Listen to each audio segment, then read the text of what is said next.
Fewer than 20 board directors and Fortune 500 companies were openly LGBT+ in 2018.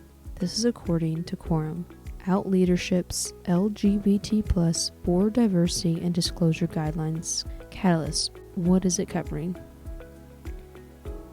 I'm Brittany Schweitzer, and this is Calling BS.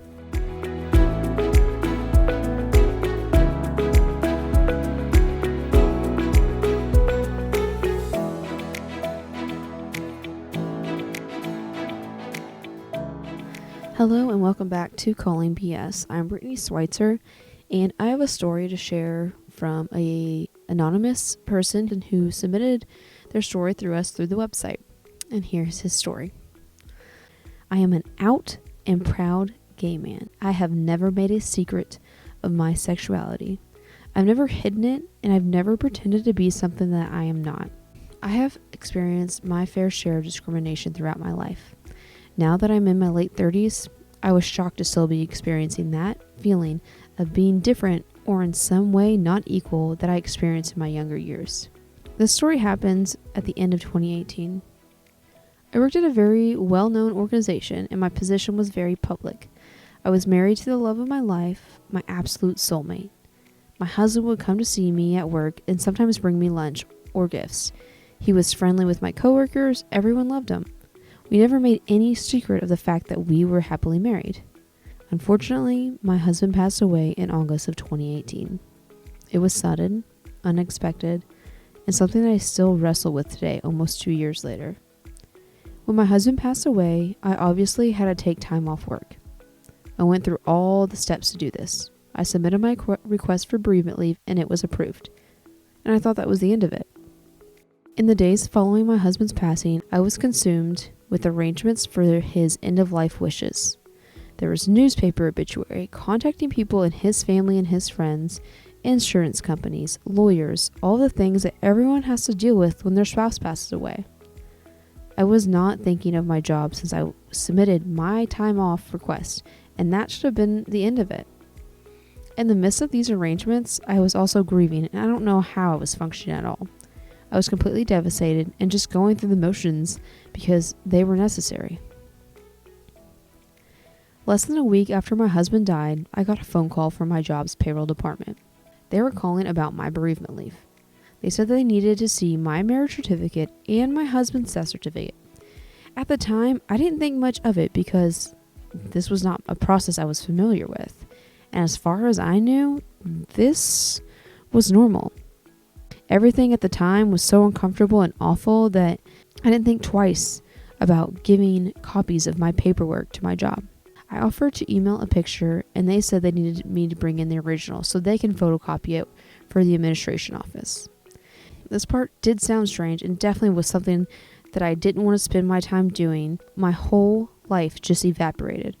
And all I wanted to do was cry and be alone and not deal with meaningless paperwork. However, I complied. I did not yet have the death certificate since it only had been 3 days or so since my husband had just died. Payroll said that was fine and obituary would suffice. They just needed to see my original marriage certificate. When I took my marriage certificate into work, looking good as wrecked on the outside as I was on the inside, I took it to the administration and to the payroll office. I handed it to the payroll person and she thoroughly inspected this document. She looked at it from every angle. She held it up to the light like a counterfeit dollar bill. She took a picture of it. She scanned it into her computer and she finally photocopied it. At this point, the feeling was too strange to ignore. I am exhausted and emotionally destroyed, which it took away from any verbal filter that I had days before. I asked her why she was doing this, and this is when I snapped. We just have to make sure the document is real. I then asked, you couldn't do this with a copy that I emailed to you? You couldn't call to verify it? She said that this was the easiest way. I then asked her if this was the standard procedure when someone's spouse passes away. She then said, a year prior, a woman had lost her husband, but she was too emotionally upset and didn't want to bother her. I asked her why she thought I wasn't upset. Then I asked if they got copies of the marriage license from everyone, specifically straight people who had their spouse pass away. Her response was no, because they knew that in those instances that they were really married. This was my WTF moment. Here I am, just a couple days after getting the worst news of my life, and this woman is really questioning authenticity of my marriage to make sure I am not somehow cheating their payroll system. I stopped being polite and very loudly let her and everyone around her know how incredibly rude and how incredibly disrespectful it was. Just days after my husband died, they had me in the office bringing my marriage certificate to prove that my marriage was real so that I could be approved for bereavement leave. I asked her if she realized how effed up it was. Her response was that I had to be more understanding because this was not a typical marriage and that I had to be used to being different. I told her that I was used to having to navigate bygones, but I have never been faced with someone, especially not my job, of the last 5 years, treating me like I am not an equal human being because I am gay. It was at this point when she starts realizing what a mistake she made, and I assume it started sinking in just how heartless and inhumane it was to make me do this when no one else would be questioned like this if they were heterosexual. She tried to rationalize with me and even tried to say to me that I needed to be more understanding because I know that my choice of lifestyle is not something you see every day. Anything that could possibly have been said wrong, she said it. Anything that could have been handled wrong, she did it. I have never felt more attacked than I did in that moment. Here I am at my job that I had had for years, talking to someone who has met my husband in person multiple times, and I am being treated like my marriage was not a real marriage, all because we were gay.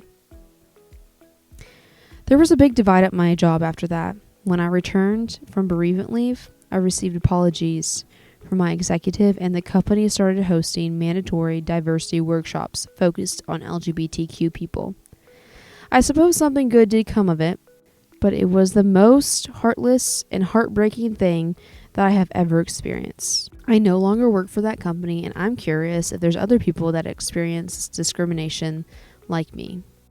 After this happened, I stayed one more year while I developed a plan to start a nonprofit organization of my own. I was very pushed of changes to policies and more sensitivity, respect, and recognition for LGBTQ people at the workplace. Wow, what a story. When I read this, I was baffled. I read it to my wife. She couldn't believe that this happened. It actually happened here where we are from. We were so shocked that someone would even question anyone's marriage. The fact that they wanted to make him come in while he's grieving his husband's loss and prove that he was married. How ignorant is that? I mean, that is just so mind-blowing that someone would ever do that. And I am so proud of him for leaving that company and going to make a difference, going to start his own nonprofit to make change in this world. Because we all know that we need stuff like that. There are people suffering in jobs every day because they're so-called different. All I know is that we all love who we love, and it's not different.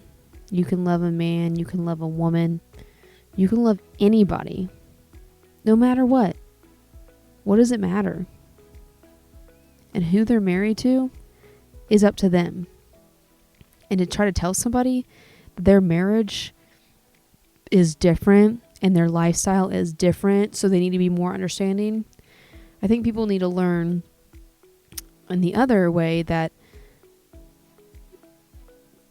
I think it's the world that needs to learn that what they're doing and how they're treating people is uncalled for. We're here to make a difference.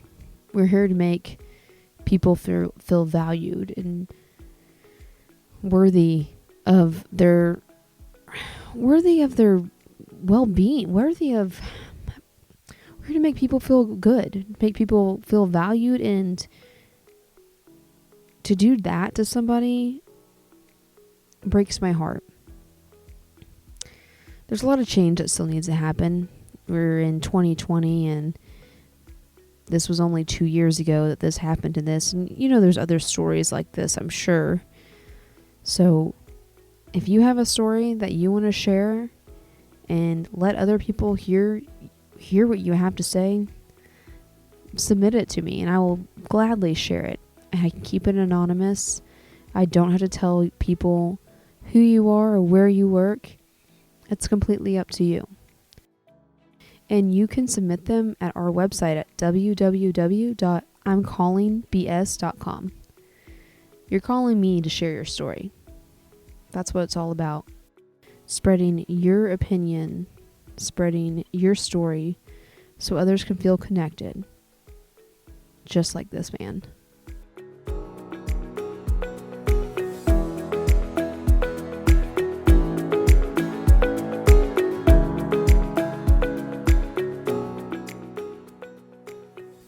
Hey guys, it's me, Brittany.